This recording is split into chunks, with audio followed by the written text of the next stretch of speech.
बिस्मिल्लाहिर्रहमानिर्रहीम अस्सलाम वालेकुम डियर स्टूडेंट्स। मेरा नाम दानिश मुजीद और आप मेरा यूट्यूब चैनल देख रहे हैं फिजिक्स विद दानिश। तो बच्चों, जैसा कि आप लोगों को पता है कि क्लास 10 फिजिक्स हम लोगों ने स्टार्ट की हुई है और आज हम उसका चैप्टर नंबर 11 का एक टॉपिक डिस्कस करने वाले हैं जिसका नाम है लेटेंट हीट।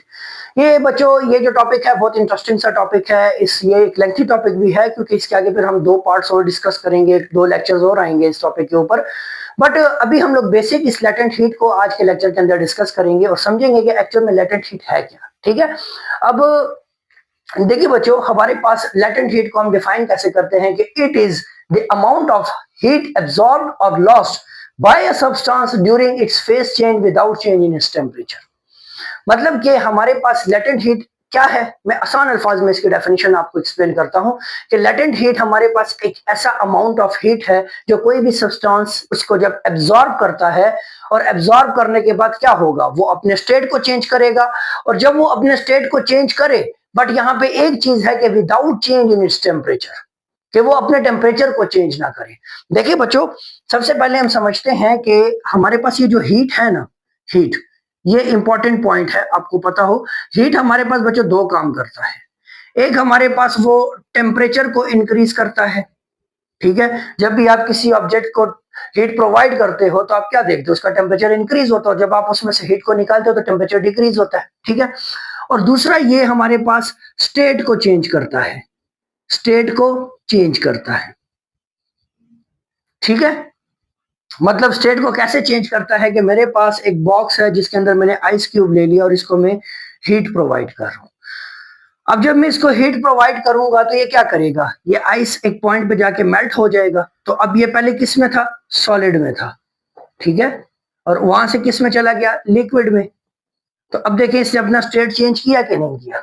ठीक है। तो मतलब ये भी कि ये स्टेट जो चेंज हुआ ये किसकी वजह से हुआ है, ये हीट की वजह से हुआ है। और उसके अलावा हमारे पास इसका टेम्परेचर इंक्रीज हुआ है। इनिशियली ये आइस क्यूब लेट सपोज के -20 डिग्री सेंटीग्रेड पे है, और जब ये वाटर की स्टेट में चला गया तो जाहिर बात है -20 से ये इसका टेम्परेचर इंक्रीज होगा, मतलब कि 1 डिग्री या 2 डिग्री या 3 डिग्री सेंटीग्रेड तक आ जाएगा। ऐसा ही है। तो मतलब कि हीट को प्रोवाइड करने से हमारे पास दो काम होते हैं। एक होता है टेम्परेचर में इंक्रीज या डिक्रीज, वो डिपेंड करता है कि आप हीट को इंक्रीज कर रहे हो या डिक्रीज कर रहे हो। और दूसरा उसके स्टेट में चेंज आता है। ठीक हो गया। ये दो पॉइंट, ये दो काम ये हीट जो है तो ये करती है। अब यहाँ पे आपने एक बात याद रखनी है कि सेम टाइम पे ये दो काम नहीं हो सकते। हीट जो है या तो क्या करेगा, ऑब्जेक्ट का टेम्परेचर इंक्रीज करेगी या फिर उसके स्टेट को चेंज करेगी। मतलब कि जब वो स्टेट में चेंज ला रहा है, हीट की वजह से चेंज हो रहा है उसका स्टेट, तो उस पॉइंट के ऊपर उसके टेम्परेचर में इंक्रीज नहीं आएगा। सही हो गया। पॉइंट को समझे कि मेरे पास ये आइस है। ठीक है। आइस जो है तो वो वाटर है। आइस क्या है, वाटर से बनता है। तो हमें पता है कि आइस का जो मेल्टिंग पॉइंट है वो 0 डिग्री सेंटीग्रेड है। आइस जब 0 डिग्री पे पहुंचेगा तो वो मेल्ट होगा। ठीक है। बट वो उसका मेल्टिंग पॉइंट है। इसका मतलब ये कि आइस 0 डिग्री सेंटीग्रेड के ऊपर जब पहुंचेगी तो वो अपने स्टेट को चेंज करेगी। क्या करेगी, स्टेट को चेंज करेगी, स्टेट को चेंज करेगी। अब जब वो स्टेट को चेंज करेगी तो 0 डिग्री सेंटीग्रेड के ऊपर थोड़े से टाइम के लिए ये आइस हीट तो एब्जॉर्ब करेगी बट इसका टेम्परेचर इंक्रीज नहीं होगा। ठीक हो गया। तो जब इस पॉइंट के ऊपर 0 डिग्री सेंटीग्रेड के ऊपर जब आइस हीट एब्जॉर्ब कर रही है बट उसका टेम्परेचर इंक्रीज नहीं हो रहा, तो मैंने आपको अभी बताया कि हीट जो है वो दो काम करती है और एक टाइम पे वो एक ही काम परफॉर्म करती है। या तो वो टेम्परेचर इंक्रीज करेगी या वो स्टेट को चेंज करेगी। ठीक है। तो जिस टाइम पे वो टेम्परेचर इंक्रीज कर रही है तो वो स्टेट को चेंज नहीं करती, और जिस पॉइंट के ऊपर वो स्टेट को चेंज करती है तो उस टाइम पे फिर टेम्परेचर इंक्रीज नहीं होता। तो थोड़े से टाइम के लिए हमारे पास हीट तो मिल रही है बट टेम्परेचर में चेंज नहीं आ रहा। ऐसी हीट को बच्चों क्या कहते हैं, उस हीट को हम क्या कहेंगे, उस हीट को हम कहते हैं लेटेंट हीट। उम्मीद करता हूं आपको लेटेंट हीट का बेसिक कॉन्सेप्ट समझ आ गया होगा। ठीक है। लेटेंट का मतलब होता है हिडन। लेटेंट का क्या मतलब होता है बच्चों, इसका मतलब होता है हिडन। यहाँ पे हमारे पास हीट जो है तो वो मतलब एक टाइम के लिए आप ये समझे कि उसके टेम्परेचर में इंक्रीज नहीं आ रहा, तो हीट कहीं गायब हो रही है।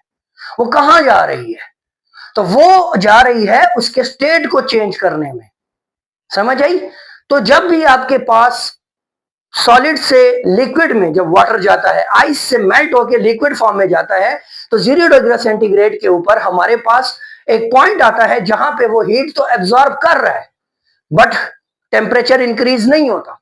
उस टाइम के ऊपर इट्स मीन कि वो अपने स्टेट को चेंज कर रहा है। जब वो कंप्लीटली एक स्टेट से दूसरे स्टेट में कन्वर्ट हो जाए, तो फिर उसके बाद उसके टेम्परेचर में राइज आता है। फिर जब वो लिक्विड से गैस में जाता है, सेम यही काम दोबारा होता है। फिर वहां पे क्या होता है कि वो पहले अपने स्टेट को चेंज करता है, उसके बाद फिर टेम्परेचर इंक्रीज करता है। सही हो गया?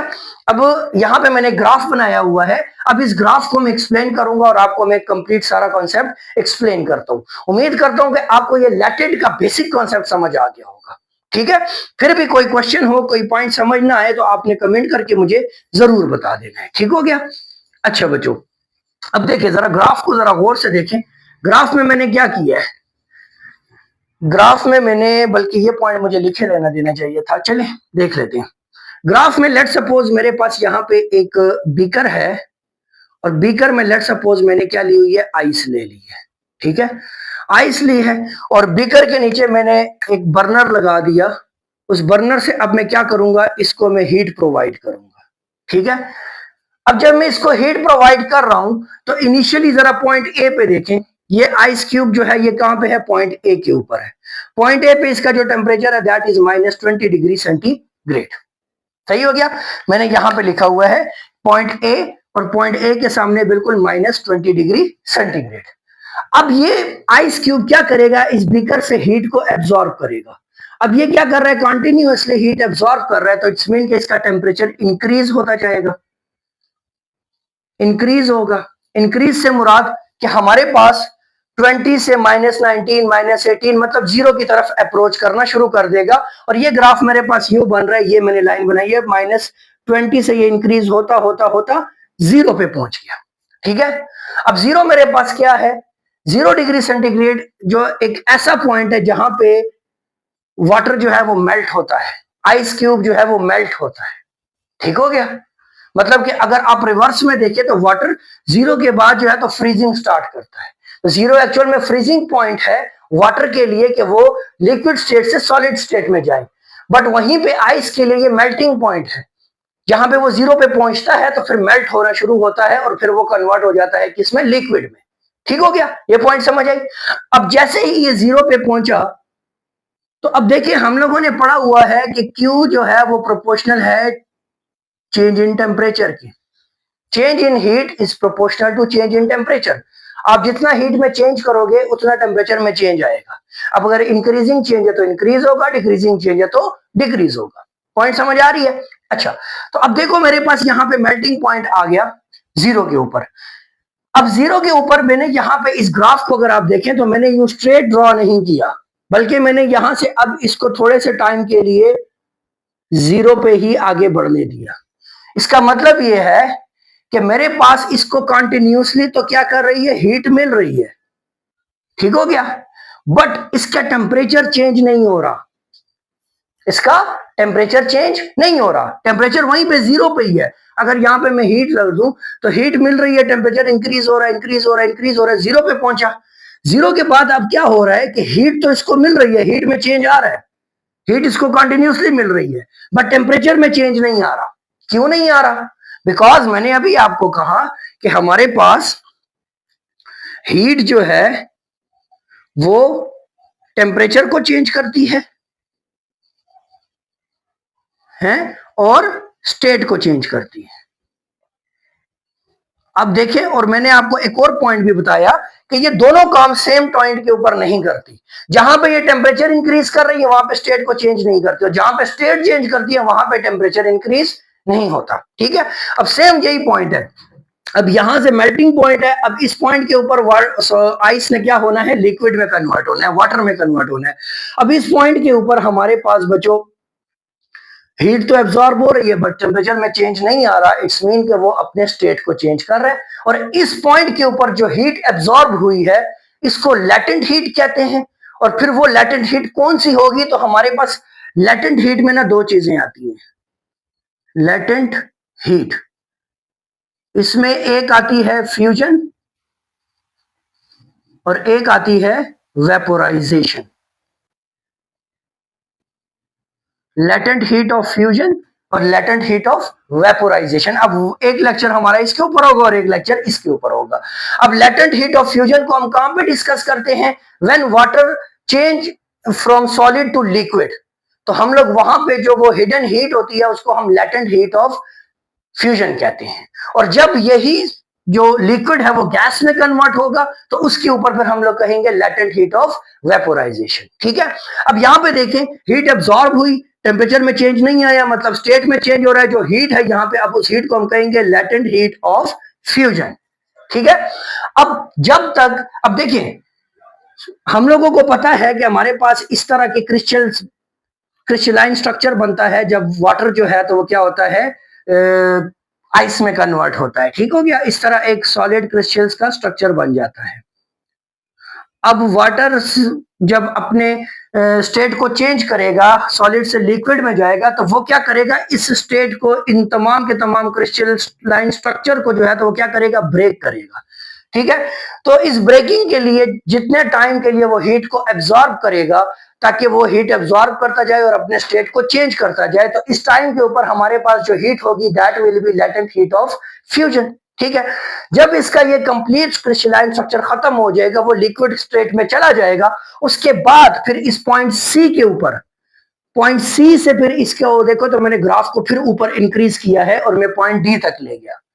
अब पॉइंट सी से डी तक अब इसका टेम्परेचर क्या हुआ है, इंक्रीज हुआ है।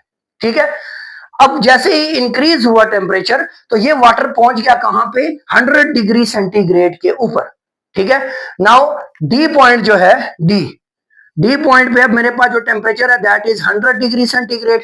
ठीक है, अब टेम्परेचर यहां पे भी मेरे पास क्या हुआ है, अब आप देखें सी से डी तक, सी से डी तक मेरे पास टेम्परेचर देखें आप, चले मैं इसको यूं लिख देता हूं, सी पॉइंट से डी पॉइंट, सी पॉइंट से डी पॉइंट मेरे पास टेम्परेचर इंक्रीज हुआ है, और वो इंक्रीज हुआ है 0 डिग्री सेंटीग्रेड से 100 डिग्री सेंटीग्रेड तक।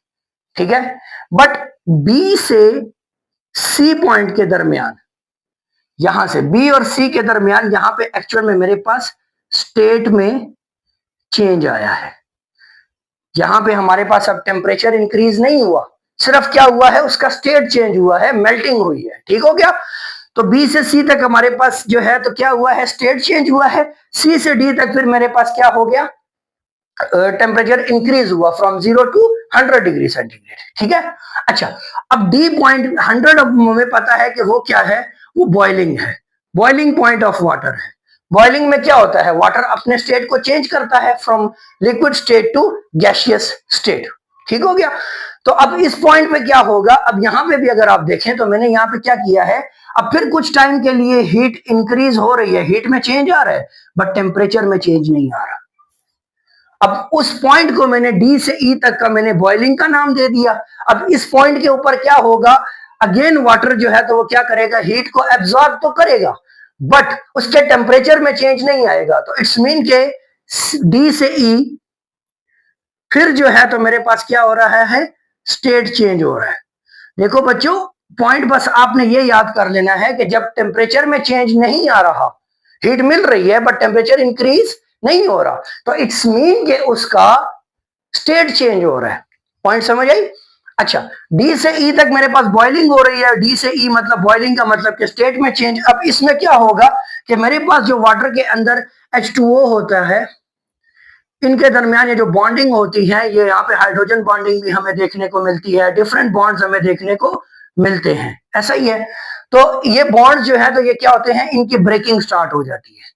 जब ये कंप्लीटली ब्रेक हो जाते हैं तो या इनके दरमियान जो इंटरमॉलिक्यूलर फोर्सेस हैं वो भी वीक हो जाती हैं वाटर की, तो ये इस 100 डिग्री सेंटीग्रेड के ऊपर ये सारा का सारा प्रोसेस होता है। और थोड़े से टाइम के लिए इन तमाम की तमाम फोर्सेस को खत्म करने के लिए, जो वाटर मॉलिक्यूल्स के दरमियान पाई जाती हैं, उनको वीक करने के लिए, उनको डिस्ट्रॉय करने के लिए हमारे पास वाटर जो है वो क्या करता है, कुछ स्पेसिफिक अमाउंट ऑफ हीट को एब्जॉर्ब करता है, और उस हीट को हम क्या कहते हैं, लेटेंट हीट ऑफ वेपोराइजेशन। जिस पॉइंट के ऊपर हमारे पास टेम्परेचर इंक्रीज नहीं होता और हीट जो है तो वो जस्ट वो लिक्विड जो है तो एब्जॉर्ब करता है ताकि वो अपने स्टेट को चेंज कर सके। और फिर उसके बाद जब वो कंप्लीटली स्टेट को चेंज कर लेता है तो ई से एफ तक फिर अगेन उसका टेम्परेचर इंक्रीज होता है। ठीक हो गया। तो यहां पे हमारे पास दो पॉइंट है, latent heat of fusion, latent heat of vaporisation. अब लेटेंट हीट ऑफ फ्यूजन कब यूज होती है बच्चों, कि जब हमारे पास कोई भी सॉलिड स्टेट से लिक्विड स्टेट में, जैसे वाटर की अगर हम एग्जांपल लेके चलते आ रहे हैं, आइस से जब वो लिक्विड स्टेट वाटर स्टेट में जब कन्वर्ट हो तो उस पॉइंट पे जो हीट को एब्जॉर्ब होगी, जो हीट एब्जॉर्ब होगी without change in its temperature, तो उस हीट को हम लेटेंट हीट ऑफ फ्यूजन कहेंगे। जब वही water from liquid state to gaseous state convert होगा तो फिर एक पॉइंट के ऊपर जाके वो हीट को एब्जॉर्ब करेगा without change in its temperature, और उस हीट को हम लोग कहेंगे लेटेंट हीट ऑफ वेपोराइजेशन। ठीक है। तो उम्मीद करूंगा कि आपको ये जो लेटेंट हीट का जो कॉन्सेप्ट है ये समझ आ गया होगा, कि मतलब लेटेंट हीट वो हीट है कि जिसको कोई भी सब्सटेंस एब्जॉर्ब करता है अपने स्टेट को चेंज करने के लिए, और वहां पे बस एक कंडीशन आपने याद रखी कि टेम्परेचर में चेंज नहीं आता। ठीक हो गया बच्चों। तो बच्चों ये हमारे पास आज का लेक्चर था, लेटेंट हीट के हवाले से मैंने डिस्कशन की। आपको जो भी पॉइंट समझ आया तो ठीक है, नहीं आया तो आपने मुझे कमेंट करके जरूर बताना है। इंशाल्लाह हमारे जो नेक्स्ट 2 लेक्चर्स होंगे उसमें हम लोग एक लेक्चर में लेटेंट हीट ऑफ फ्यूजन को डिस्कस करेंगे और एक में हम लेटेंट हीट ऑफ वेपोराइजेशन को डिस्कस करेंगे। ठीक है। तो ये आपके पेपर के पॉइंट ऑफ व्यू से भी इंपॉर्टेंट कॉन्सेप्ट ही है, बट अगर आपको कोई भी पॉइंट समझ नहीं आता तो आपने मुझे कमेंट करके जरूर बताना है। अगर तो आप इस चैनल पे न्यू है तो चैनल को सब्सक्राइब कीजिएगा, वीडियो को लाइक भी कीजिएगा और अपने दोस्तों के साथ शेयर भी कीजिएगा। नेक्स्ट वीडियो तक बच्चों आपने अपना ख्याल रखना है, तब तक के लिए अल्लाह हाफिज।